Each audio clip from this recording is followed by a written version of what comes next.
pemerhati korupsi di mana saja berada. Jumpa lagi dengan saya, Antonius Wilhelmus Olmeda, aktivis pemerhati korupsi di Kabupaten Kepulauan Tanimbar, Provinsi Maluku.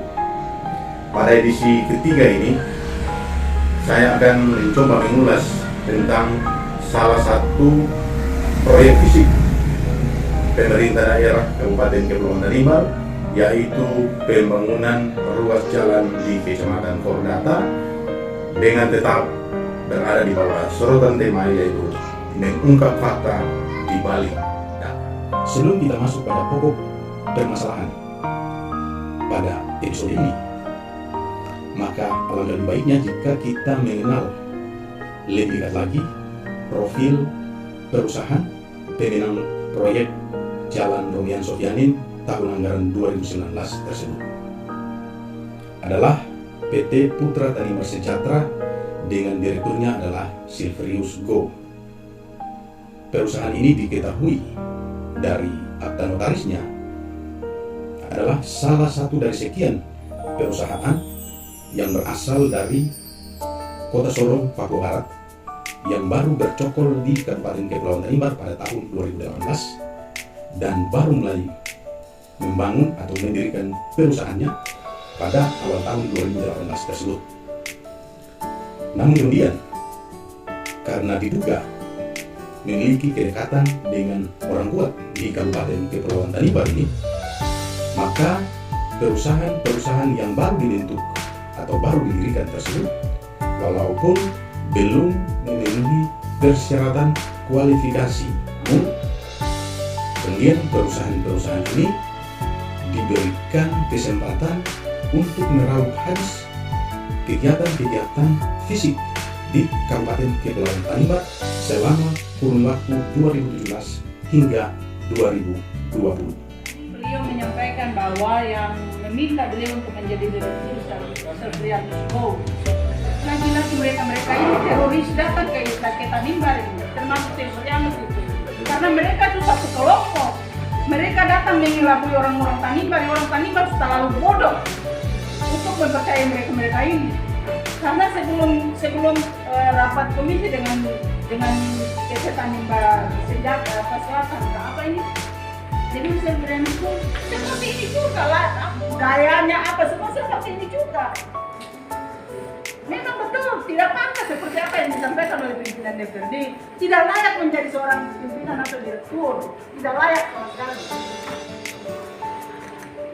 Jadi mereka ini komplotan. Kalau kita kejar terus, maka nanti pasti akarnya kita bisa dapat. Sebagai informasi bahwa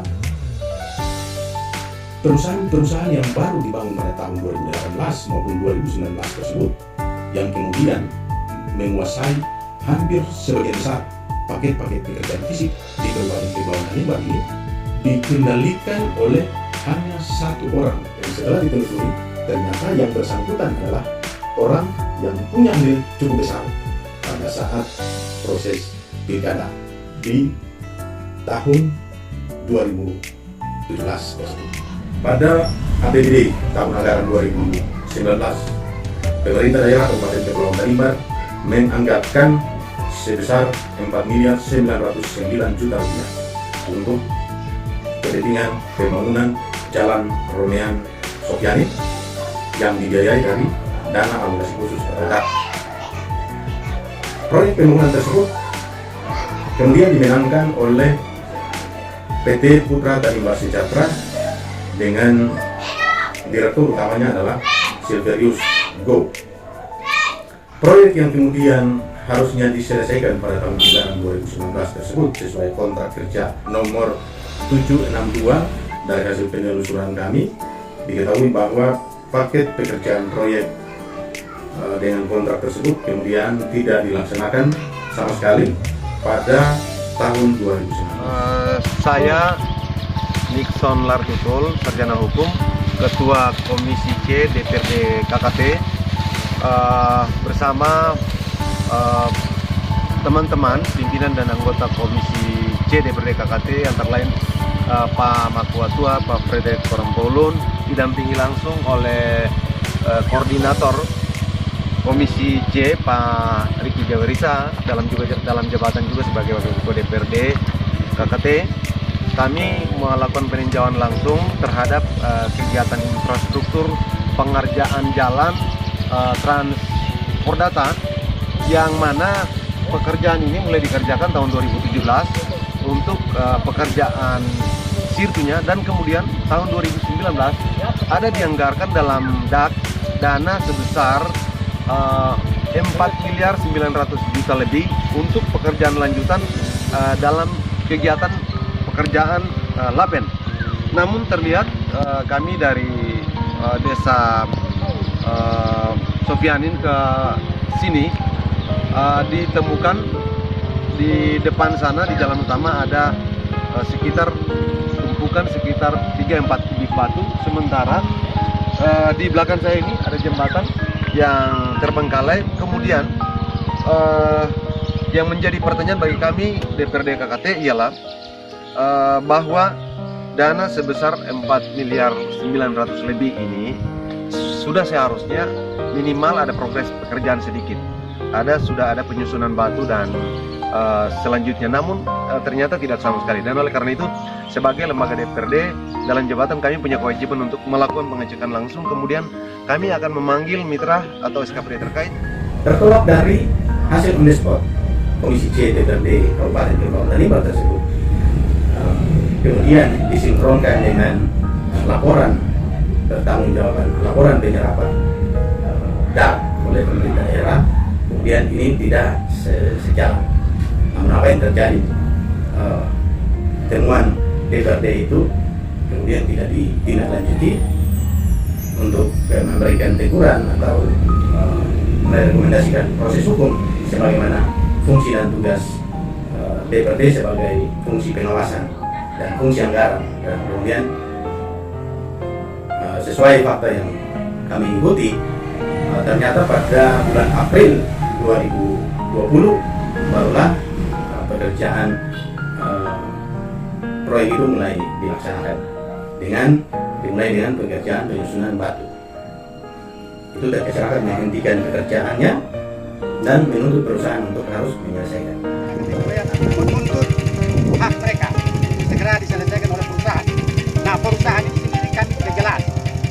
Nama perusahaan apa, alamat di mana, penanggung jawabnya siapa, itu sama sekali tidak jelas.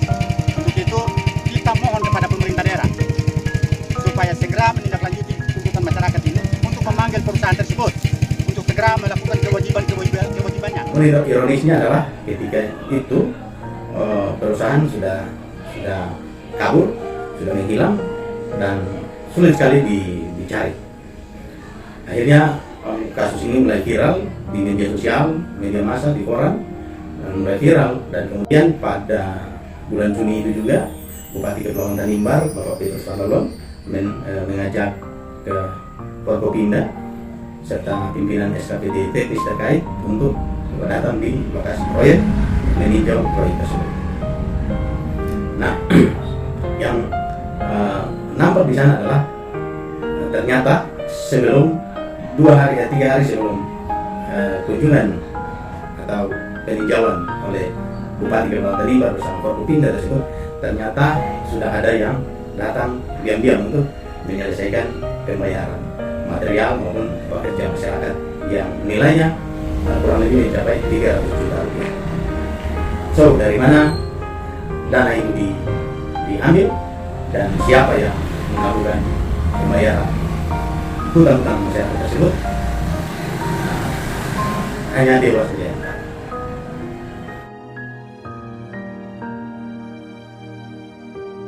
Jika dilakukan adendum sekalipun, maka ada syarat-syarat adendum yang harus disepakati oleh kedua belah pihak. Salah satunya adalah kontraktor bersedia menyelesaikan pekerjaan dalam kurun waktu kurang lebih 50 hari atau paling terlambat bulan Maret tahun berjalan proyek itu sudah harus selesai. Selain itu, syarat adendum yang lainnya adalah denda terhadap keterlambatan pekerjaan yang dihitung berdasarkan peraturan pemerintah, di mana di situ menjelaskan bahwa pembayaran keterlambatan pekerjaan dihitung 1/1000 dari lamanya keterlambatan tersebut. Nah, diduga kuat bahwa denda keterlambatan ini juga tidak pernah dibayarkan oleh pihak perusahaan. Selain denda keterlambatan tadi, ternyata diduga juga bahwa perusahaan ini sepanjang melaksanakan pekerjaan tidak pernah membayar bahan galian golongan C. Itu artinya negara dirugikan sehingga ratusan juta rupiah. Naiknya sampai pada akhir tahun 2020 pekerjaan ini belum juga dituntaskan. Nah, menurut keterangan dari dinas teknis terkait, yaitu Dinas Bina Marga Kabupaten Kepulauan Tanimbar, bahwa proyek tersebut telah diputus kontrak pada bulan Desember tahun 2020. Ini sesungguhnya sebuah lelucon yang sementara dimainkan oleh para elit-elit birokrasi kita di Kabupaten Kepulauan Tanimbar. Bayangkan, pada saat laporan penyerapan anggaran di akhir tahun 2019, pemerintah daerah melaporkan bahwa progres pekerjaan tersebut sudah mencapai 70% dan realisasi keuangan mencapai 60%. Nah, kemudian setelah diadendumkan setahun kemudian, ternyata visi proyeknya tetap di angka 70% dan keuangan masih tersisa 40%. Atas pekerjaan yang dilakukan oleh PT Putra Tanimbar Sejahtera beberapa waktu lalu, ini batas aspal saat ini kami berdiri yang sudah dikerjakan. Dihitung dari titik ini kurang lebih 2 km. Nah, masyarakat telah membantu untuk memberikan material kepada perusahaan selama ini. Tetapi sangat disayangkan bahwa material masyarakat sampai saat ini belum terselesaikan. Kurang lebih nilainya adalah 400 juta lebih. Ditambah dengan upah kerja dan lain-lain. Sehingga total material masyarakat Perdata, Romeyan dan Naweyar ditambah dengan upah kerja dan lain mencapai 767.910.000. Lebih menariknya lagi adalah ketika pada bulan Juni tahun 2020 oleh Kepala Dinas Bina Marga Kabupaten Kepulauan Tanimbar kemudian menyampaikan pernyataan resmi lewat media Ambon Express bahwa dana kegiatan proyek Jalan Romian Sofianen tersebut telah dicairkan 100% dan disengaja disimpan di rekening kontraktor untuk menyelamatkan dana tersebut. Pada tahun anggaran 2022, pemerintah Kabupaten Kepulauan Tanimbar kembali menganggarkan sejumlah 6.300.000.000 rupiah untuk pekerjaan rekonstruksi atau peningkatan kapasitas struktur. Bayangkan, pada proyek 2019 tidak dituntaskan, tapi kemudian di tahun 2020 dan 2022 proyek ini kemudian dilakukan peningkatan kapasitas. Nah, perlu kami sampaikan pada kesempatan ini bahwa khusus untuk paket proyek Romian Sofianen ini kemudian saya dilaporkan oleh Bupati Petrus Parlon pada tahun 2020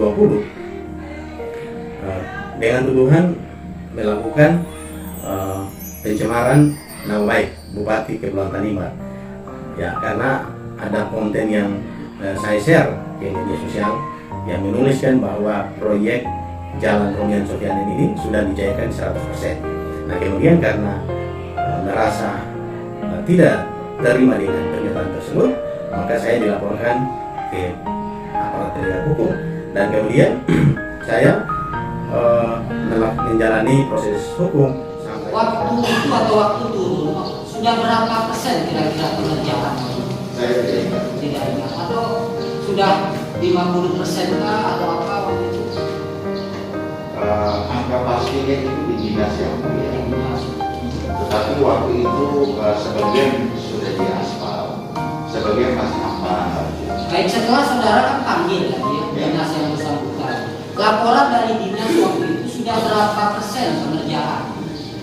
Belum 100%. Belum 100%. Sudah dicairkan tidak? Pembayaran mungkin sudah bertahap berapa persen yang sudah dibayarkan? Uang muka sudah dicairkan. Uang muka itu nilai proyek waktu itu berapa? Saya tidak ingat nilai proyek. Tidak ingat. Sudah dicairkan kira-kira berapa persen waktu itu dari nilai proyek? Saya tidak ingat juga berapa persen. Mengadili satu, menyatakan terdakwa Jonias WLM Posrobeda SPD alias John telah terbukti secara sah dan meyakinkan bersalah melakukan tindak pidana dengan sengaja dan tanpa hak mendistribusikan dan atau mentransmisikan dan atau membuat dapat diaksesnya informasi elektronik dan atau dokumen elektronik yang memiliki muatan penghinaan dan ataupun pencemaran nama baik sebagaimana dakwaan pertama penuntut umum. 2. Menjatuhkan pidana terhadap terdakwa tersebut dengan pidana penjara selama 7 bulan dan denda sebesar 100 juta dengan ketentuan jika denda tidak dibayar diganti dengan pidana kurungan selama 1 bulan. Dan puji Tuhan, pada saat video ini saya buat, saya telah divonis oleh Mahkamah Agung dalam putusan kasasinya dengan pidana yang dijatuhkan kepada saya sebanyak 1 tahun 4 bulan ditambah dengan subsidi 100 juta atau diganti dengan kurungan selama 1 bulan. Demikian video ini saya buat, kiranya dapat mendapat perhatian serius dari aparat penegak hukum maupun pihak-pihak yang terkait di dalam.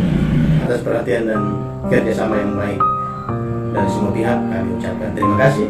Dari doa semoga Tuhan memberkati kita semua.